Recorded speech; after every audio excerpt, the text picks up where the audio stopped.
আচ্ছা, তাহলে এই যে পাই ডি স্কয়ার, তাহলে ডির ভ্যালুটা আমি নিলাম 7.8 সেন্টিমিটারে, হ্যাঁ? নিচে আছে 4। আর এলটা কত ছিল আমার? এলটা হচ্ছে 72 মিলিমিটার। 72, মানে 7.2। হ্যাঁ 7.2। আর কে এর ভ্যালুটা হলো 1, যেহেতু সিলিন্ডার সংখ্যা উল্লেখ নাই, তাহলে 1, তার মানে একটা সিলিন্ডার আমরা ধরে নিব। তাহলে এবার যদি হিসাব করি, pi D square 7.8 square divided by 4 into হচ্ছে 7.2, তাহলে 344.04 এত CC.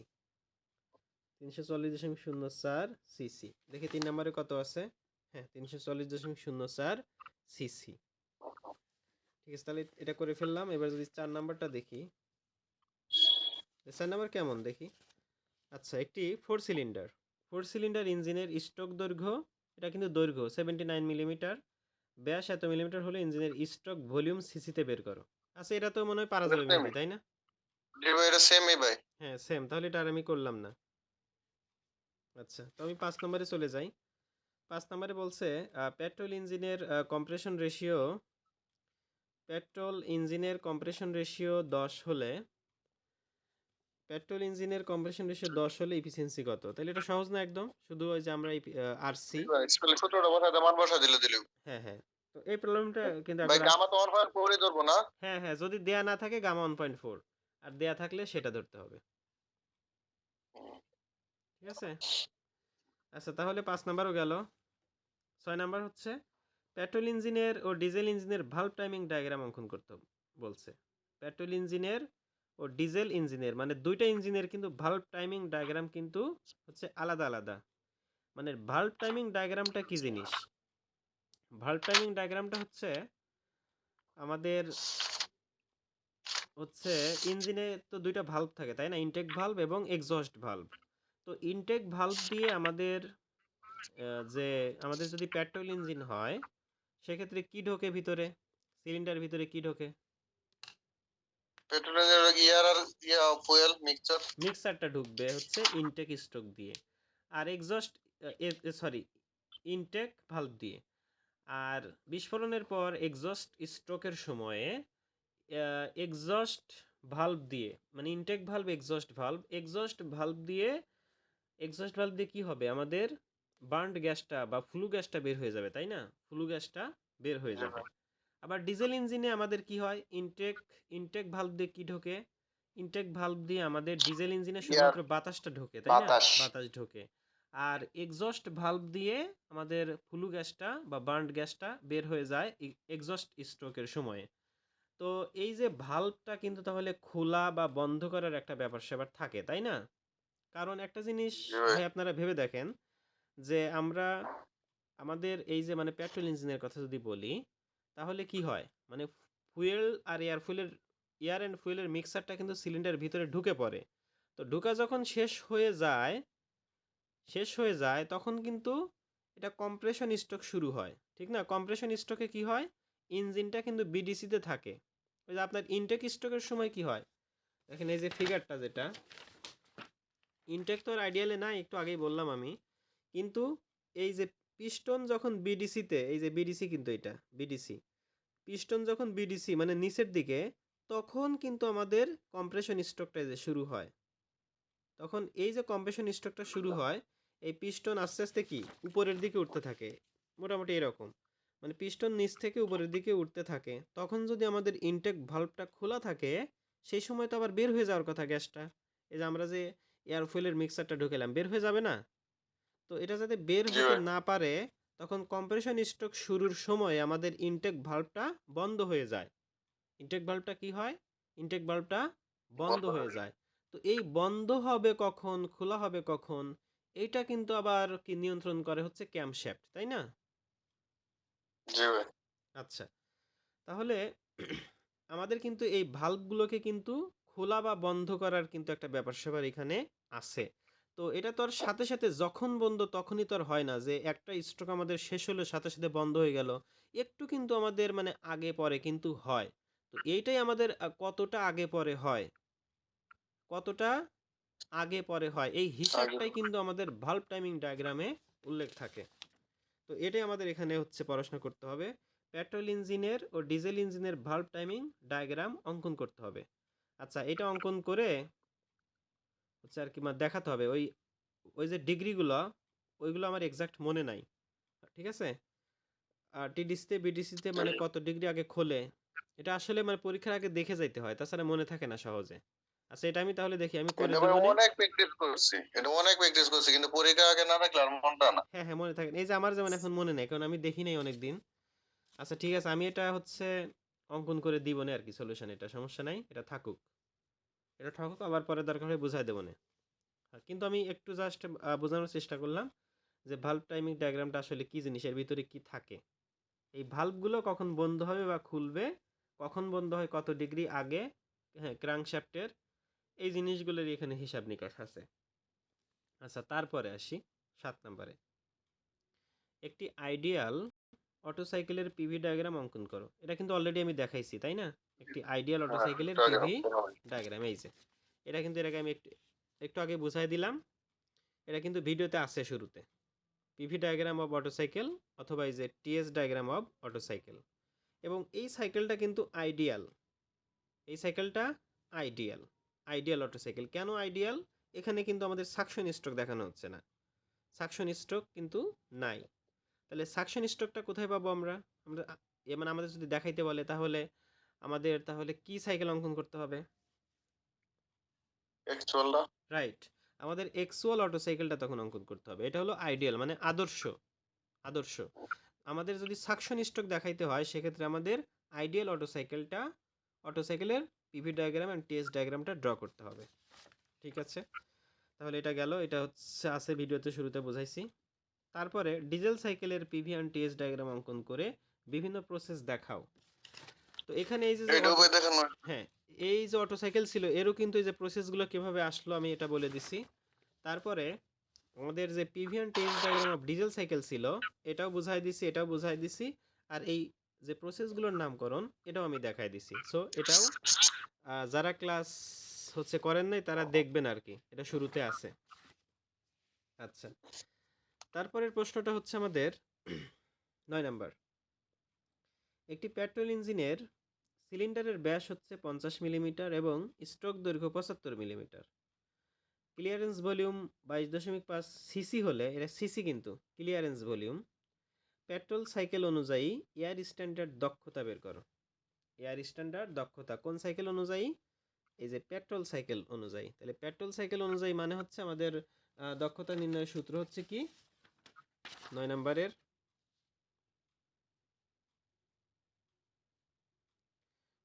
Auto, n equal to 1 minus Otto সাইকেলের efficiency 1 minus 1 by RC to the power gamma by minus 1। এই আরসি তো হলো or কম্প্রেশন রেশিও, gamma ঠিক minus আছে, 1. সি তে কম্প্রেশন, আর তে রেশিও, জি ভাই। Compression ratio. তাহলে 1 মাইনাস 1 ডিভাইডেড বাই, তাহলে আরসির ভ্যালু কি দেয়া আছে? কম্প্রেশন রেশিও দেয়া না নাই। ভাই, ক্লিয়ারেন্স ভলিউম আর সয়েড ভলিউম দেওয়া আছে। হ্যাঁ, তাহলে আমরা আরসিটা বের করে নিব। মানে ক্লিয়ার কম্প্রেশন রেশিও মানে কি আমরা জানি, VS plus VC divided by VC, তাই না? জি ভাই। আচ্ছা, তাহলে ভিএস প্লাস ভিসি, তো ভিসি মানে তো এই যে ক্লিয়ারেন্স ভলিউম কত, 22.5 সিসি, লিখে ফেলি। তাহলে ভিসি হচ্ছে 22.5 সিসি, তাহলে ভিসি 22.5 সিসি। তাহলে এটা যেহেতু সিসিতে আমি লিখেছি, তাহলে ভিএস এর মানটাও কিন্তু সিসিতেই রাখতে হবে। হুম, তাহলে ভিএসটা বের করব কিভাবে? এই যে এখানে আমার ব্যাস দেয়া আছে 50 50 মিলিমিটার মানে 5 সেন্টিমিটার, আর স্টক দৈর্ঘ্য 75 মিলিমিটার মানে 7.5 সেন্টিমিটার। তাহলে পাই ডি স্কোয়ার, ডি মানে 5 সেন্টিমিটার মানে 50 millimetre, D square by 4 into হলো এই যে 75 মিলিমিটার মানে 7.5 সিসি, 7.5। তাহলে আমার আসতেছে হচ্ছে 147.26, 147.26। এটা লিখে ফেলি তাহলে এখানে 147.26। তাহলে যদি আমাদের হয় এটা 47.26 প্লাস হচ্ছে 22.5, তাহলে এটা কত আসতেছে? 7.54। তাহলে এইবার এটা কিন্তু আমাদের কম্প্রেশন রেশিও, যদি এখানে বসাই 7.54 উপরে গামার ভ্যালু হচ্ছে 1.4 মাইনাস হচ্ছে 1, ঠিক আছে? তাহলে এখানে যদি আমি হিসাব করি 1 minus 1 divided by 7.54 to the power হচ্ছে 1.4 মাইনাস 1, ঠিক আছে? তাহলে কত আসলো? 100 দ্বারা গুণ করলে 55.43 মিলছে? হ্যাঁ, 55.41 আছে এখানে, ঠিকই আছে, 55.43%। তাহলে এটা কিন্তু আমাদের আসলো, তাহলে এটা আমাদের অ্যান্সার।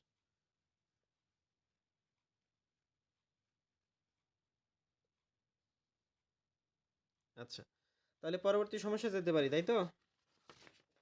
জি ভাই।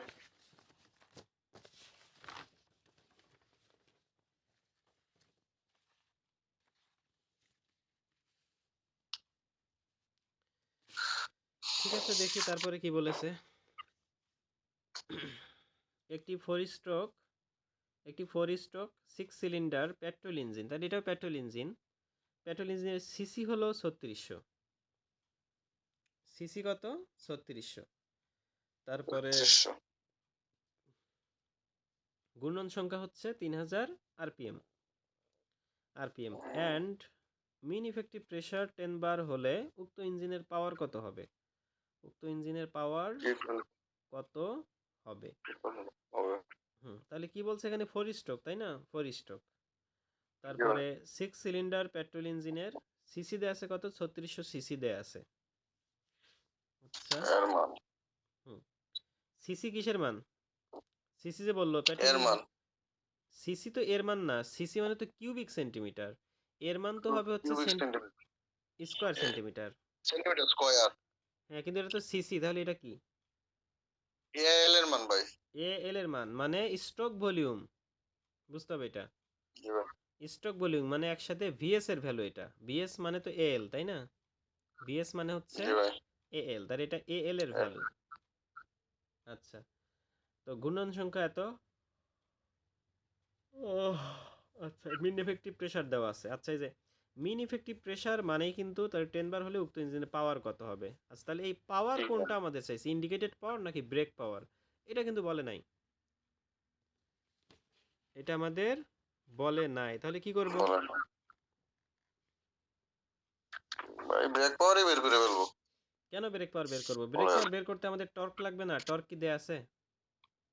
সরি স্যার ভাই, আইপি ইন্ডিকেট পাওয়ার সব সময় দেওয়া না থাকলে আইপি বের করবো। হ্যাঁ, কারণ আমাদের যদি টর্ক দেয়া থাকতো সেক্ষেত্রে ব্রেক পাওয়ার বের করতে পারবো। কারণ এই যে আমি কিন্তু সূত্র লিখে দিছি যে ইন্ডিকেটেড পাওয়ার মানে হচ্ছে পিএম এল এন কে, যে এটা মিন ইফেক্টিভ প্রেসার, এটাও তো দেওয়া আছে যে মিন ইফেক্টিভ প্রেসার, তার মানে এটাই বের করা লাগবে। আবার ব্রেক পাওয়ার বের করতে আমাদের টর্ক লাগবে, যা দেয়া নাই। সো পাওয়ার বের করতে বলছে, তার মানে এখানে ইন্ডিকেটেড পাওয়ার বের করতে হবে, ইন্ডিকেটেড পাওয়ারটা আইপি। বের করব। তাহলে এটা 10 নাম্বার। আমি যদি 10 নম্বর প্রবলেমটা সমাধান করি, তাহলে আইপি সমান কি? মিন ইফেক্টিভ প্লাঙ্ক। প্রেসার এল এ ছোট এন কে ডিভাইডেড বাই 60। এটা কিন্তু বড় হাতের এন হবে না শুরুতেই। তাহলে আইপি, তাহলে পিএম এর মান আমাকে শুরুতেই বসাতে হবে। এটা কিন্তু প্রেসার, মিন ইফেক্টিভ প্রেসার, যার জি ভাই। এককটা হবে কিন্তু প্যাসকেলে। এককটা হবে কিসে? প্যাসকেলে, এসআইতে ব্যবহার করলে।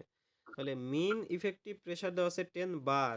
তাহলে 10 বার যদি থাকে, একে প্যাসকেলে নেওয়ার জন্য কি করতে হবে?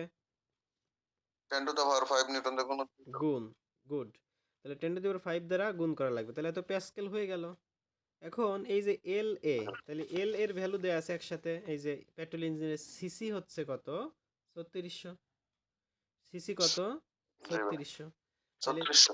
সিসি যদি 3600 হয়, একে এসআইতে নেয়ার জন্য কি করতে হবে?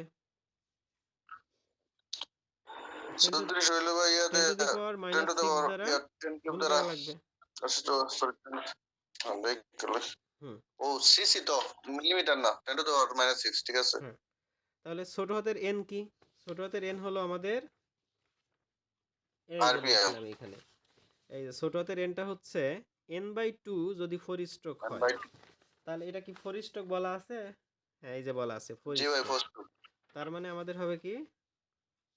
এখানে কত দেয়া আছে? গুণন সংখ্যা n/2। 3000, তাহলে 3000 হলে 1500 3000 ডিভাইডেড বাই এই যে 2, নিচে আছে 60। এই 2 কিন্তু চলে আসলো এক্সট্রা, 3000 এর ভাগ 2। আর কে এর মানটা জি ভাই হলো কত? 6 সিলিন্ডার, এই যে 6 সিলিন্ডার। তাহলে কে এর ভ্যালুটা হলো 6। তাহলে এইবার হিসাব করে যা আসে তাই।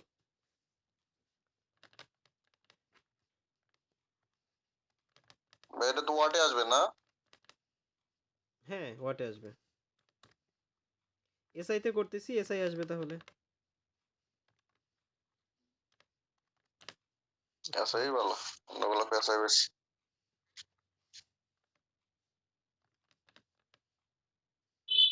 কত আসলো? 648। এখানে আছে 540। এরকম হইলো কেন? দেখেন ভাই ক্যালকুলেটরে কি তুলছে। আবার করি তাহলে। 10 বার 10 টু দি পাওয়ার 5 এলএ। তাহলে এলএটা কত? 3600 সিসি ছিল, তাই না? 3600 into 10 two the power -6। N হলো আমাদের 3000। তো একবার যদি 1500 দিয়ে দেই সমস্যা আছে? না, এই 1500 দিলাম। কে হলো 6 সিলিন্ডার, 6 ডিভাইডেড বাই 60। হ্যাঁ, 540। 540 কিলোওয়াট, ঠিক আছে? ওয়াটে আসছে, আমি এই যে 1000 বাদ দিয়ে দিলাম। তাহলে 540 কিলোওয়াট, এই যে। তাহলে আইপি হচ্ছে কত? 540 কিলোওয়াট। আগেরবার ভুল হয়েছিল। বললাম না ক্যালকুলেশনে বলিস। হুম। কি মেহেদি, সহজ লাগে না কঠিন? এটি তো আমার কাছে সহজই লাগে। কেন সহজ লাগে কেন? আগে করা আছে না? এর মধ্যে ঝামেলা হয়েছে কি যে সাইকেলে না, সমস্যা ক্লিয়ার হয়ে যাবে নি। কারণ হচ্ছে কি, সাইকেলে ভাই ছোট না। যে অঙ্কগুলো আমাদের লাগবে ওইগুলো আমরা করব। যেগুলো লাগবে না ওগুলো করব না। কোনো দরকার নাই।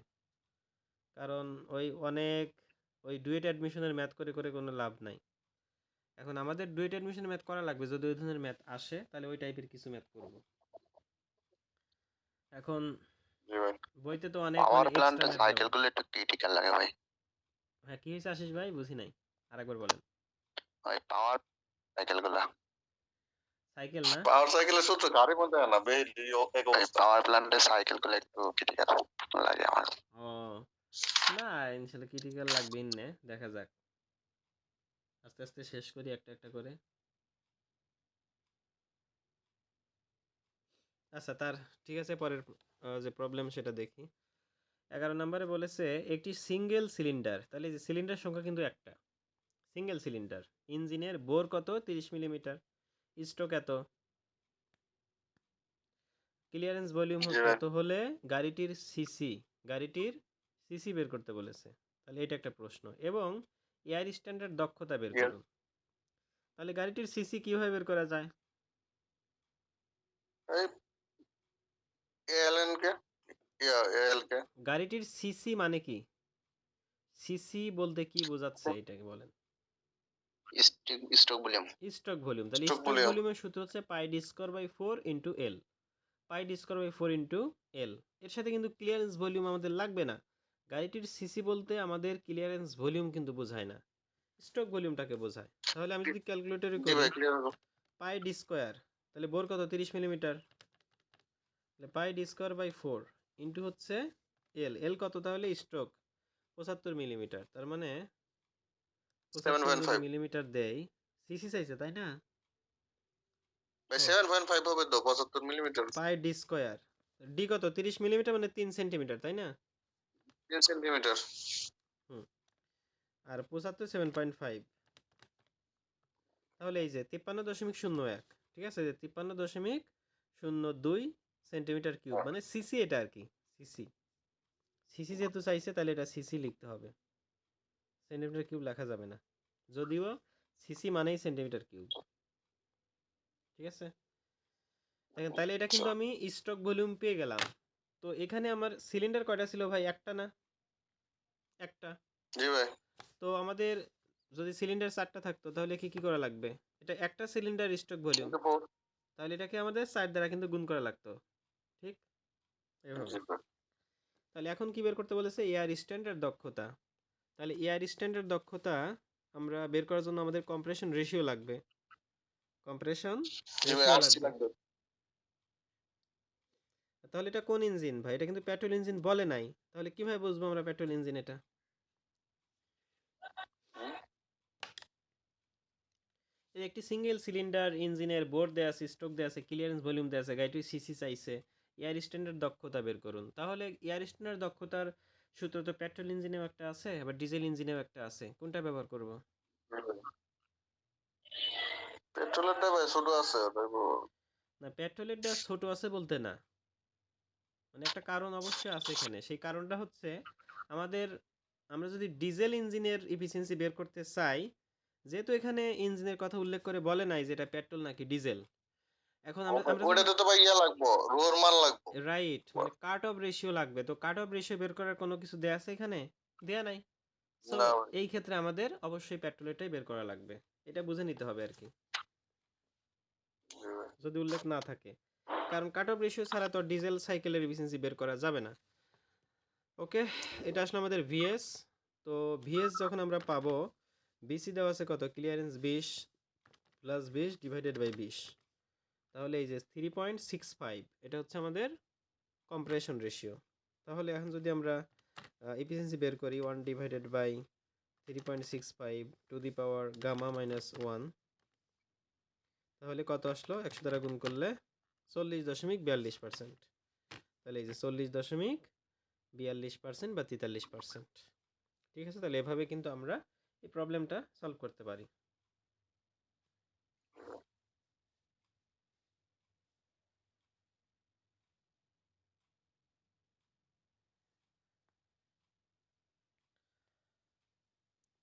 আচ্ছা, তারপরে কি প্রবলেম আছে? Firing order.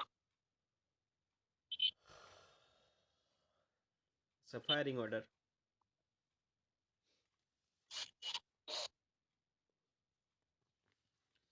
আচ্ছা, তাহলে 12 নম্বর কি বলেছে? ফায়ারিং অর্ডার 1342 হলে সিলিন্ডারের অবস্থান নির্ণয় করো যখন 1 নম্বর সিলিন্ডার সাকশন। তাহলে আমাদের আচ্ছা। একটা ফায়ারিং অর্ডার দেয়া আছে 1342, 1342। আহ, তাহলে এটা হলো আমাদের ফায়ারিং অর্ডার। তো এখন, আচ্ছা, ফায়ারিং অর্ডার যদি এত হয় তাহলে সিলিন্ডারের অবস্থান আমাদের বের করতে বলছে। সিলিন্ডারের অবস্থান, আহ, আচ্ছা, তাহলে 1 নম্বর সিলিন্ডার কি? সাকশন হচ্ছে। 1 নম্বর সিলিন্ডারে কি হচ্ছে? সাকশন হচ্ছে। তারপরে তাহলে 1 নম্বর বলতে কিন্তু এটাকে বোঝাইলো। তাহলে প্রথমটায় কি হচ্ছে? সাকশন হচ্ছে। তারপরে কি? অবশ্য কম্প্রেশন হচ্ছে। সাকশন, জি কম্প্রেশন, ভাই। Power and exhaust. Suction, compression, power and exhaust.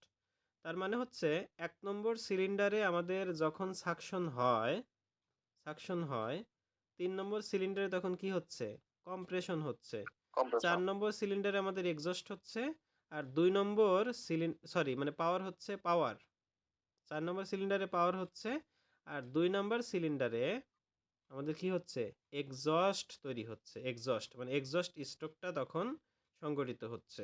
তাহলে এটা কিন্তু ফায়ারিং অর্ডার, মানে কোন সিলিন্ডারের পরে কোন সিলিন্ডারে মানে কি হবে, এই জিনিসগুলোই কিন্তু ফায়ারিং অর্ডারে উল্লেখ থাকবে। তাহলে 1342 দ্বারা বোঝাচ্ছে, এবং 1 নম্বরটা বলে দিছে 1 নম্বর সিলিন্ডার সাকশন।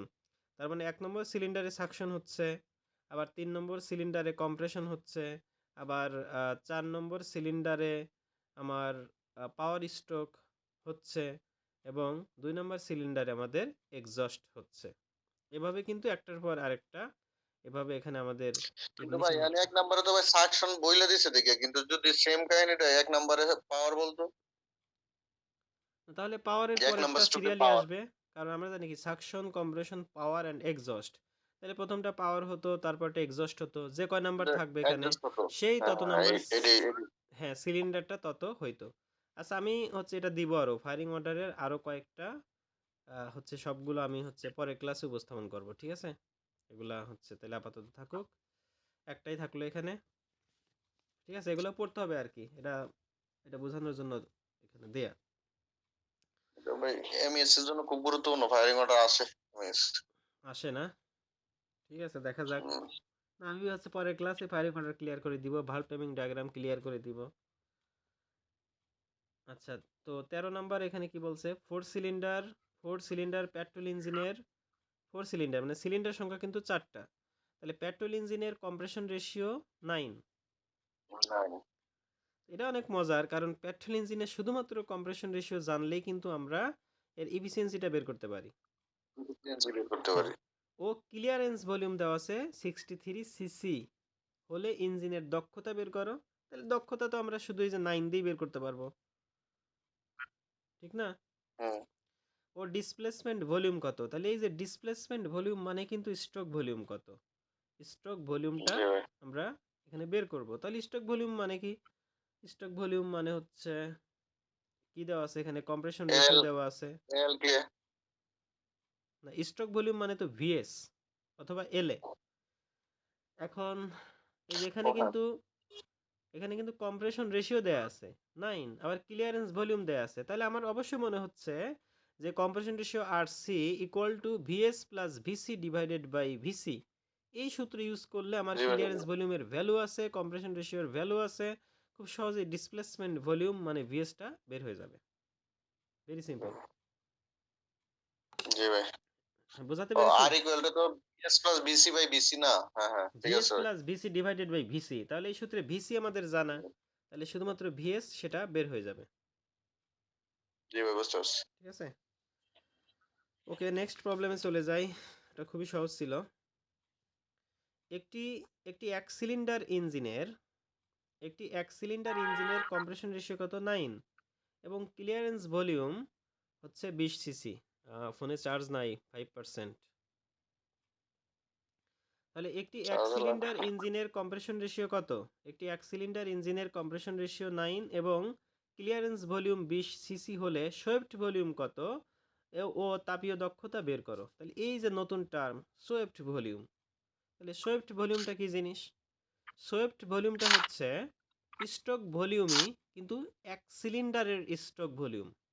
ভাই সবাই খেয়াল রাখেন যে এক সিলিন্ডারের যে স্ট্রোক ভলিউম সেটাকে আমরা বলি সোয়েপ্ট ভলিউম।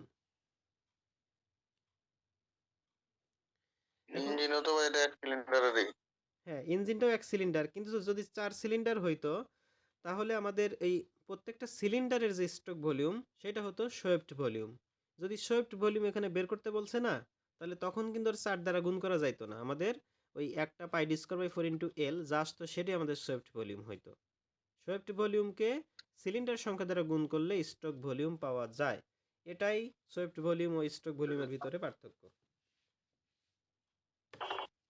বুঝতে ঠিক আছে, তাহলে এখানে আমাদের সোয়েপ্ট ভলিউম চাইছে, তাহলে এটা ওই যে আমাদের এই যে ইয়া দেওয়া আছে, কম্প্রেশন রেশিও দেওয়া আছে, ক্লিয়ারেন্স ভলিউম দেওয়া আছে, তাহলে ভিএসটা বের হইলেই কিন্তু আমাদের ভিএসটা এখানে হবে সোয়েপ্ট ভলিউম, কারণ এখানে সিলিন্ডার একটাই।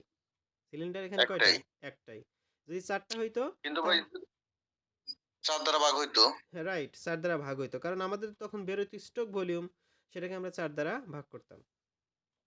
আচ্ছা, তারপরে চাইছি কি তাপীয় দক্ষতা। তাহলে তাপীয় দক্ষতা কেমন হবে? তাপীয় দক্ষতা হচ্ছে আমাদের এই যে কম্প্রেশন রেশিও দেওয়া আছে, এটা ইউজ করলে আমরা পেয়ে যাব। তো যাই হোক, আমি এটা তো সুন্দর করে সাজায় দিছি, এখানে কোনটার পর কোনটা এক এক করে সবাই প্র্যাকটিস করলে আশা করি পারবে। তো 15 নম্বরটা একটু বলে দেই। ফোর ভাই সিলিন্ডার, পেজ একটু এই সাইডে আনেন ভাই। ও পেজ দেখা যাচ্ছে না, আচ্ছা। আচ্ছা, 15 নাম্বার হচ্ছে ফোর সিলিন্ডার বিশিষ্ট, তাহলে সিলিন্ডার সংখ্যা কয়টা? 4টা। তাহলে ফোর সিলিন্ডার বিশিষ্ট ইঞ্জিনের ডায়া হচ্ছে কত? 72 মিলিমিটার এবং স্ট্রোক হচ্ছে 78 মিলিমিটার হলে হলে ক্রাঙ্ক রেডিয়াস ও ইঞ্জিনটির রেডি। সিসি নির্ণয় করো। তাহলে এটা নতুন টার্ম, এই যে ক্রাঙ্ক রেডিয়াস এতক্ষণ কিন্তু একটাও ছিল না আমাদের, এখন আমাদের চাইছে ক্রাঙ্ক রেডিয়াস। আচ্ছা, ক্রাঙ্ক রেডিয়াস যদি আমাদের চায়, এই ক্রাঙ্ক রেডিয়াস হচ্ছে আমাদের ইঞ্জিনের স্ট্রোক যে দৈর্ঘ্যটা আছে সেই স্ট্রোক দৈর্ঘ্যের অর্ধেক। খেয়াল রাখতে হবে, এল সমান 2r, এল সমান 2r। এই যে স্ট্রোক দৈর্ঘ্যটা হলো কত? 78 মিলিমিটার, তাহলে এটা হবে অর্ধেক 39 মিলিমিটার, কারণ এল সমান 2r, সেই আর হচ্ছে আমাদের ক্রাঙ্ক রেডিয়াস, 2 দ্বারা ভাগ করতে হবে। আশা করি এটাও পারবেন তাহলে। এটা ভাই এই যে পাম্পেও তো আমরা করছি এল ইকুয়াল টু হ্যাঁ, সব 2r। জায়গাতেই ক্রাঙ্ক রেডিয়াস মানেই হচ্ছে আমাদের স্ট্রোক দৈর্ঘ্যের অর্ধেক। জি ভাই, ঠিক বুঝতে আছে, পারছি। তারপর ইঞ্জিনটির সিসি তো পারবেনই বের করতে সবাই। এই যে পাই ডিসকভার বাই 4 ইনটু হলো স্ট্রোক। ঠিক আছে, যা আসে তাই এত সিসি, এত সিসি। ঠিক আছে, আজকে আমি এ পর্যন্ত পড়াচ্ছি, এই 15 পর্যন্ত। তাহলে 15 নম্বর পর্যন্ত সবাই সলভ করবেন। এইখানে শুধুমাত্র বাদ থাকবে হচ্ছে এই যে ফায়ারিং যে ইয়াটা অর্ডারটা, সেটা, কারণ ফোনে ফায়ারিং চার্জ নাই। অর্ডার আর বাল্ব টাইমিং ডায়াগ্রাম দেখতে পারবি। হ্যাঁ হ্যাঁ, তাহলে এই দুটো আমি হচ্ছে সামনে ক্লাসে সলভ করব। আর সামনে ক্লাসে অবশ্যই আইসি ইঞ্জিনটা শেষ হবে। আইসি ইঞ্জিন একটু বড় তো, আরো কিছু ম্যাথ এখানে অ্যাড হবে, 19টা আছে এখানে। আমি পিডিএফ দিয়ে দিচ্ছি। ঠিক আছে, আচ্ছা ভাই, দিয়ে দেন পিডিএফ প্র্যাকটিস করতে শুরু। হ্যাঁ সুবিধা হবে তাহলে।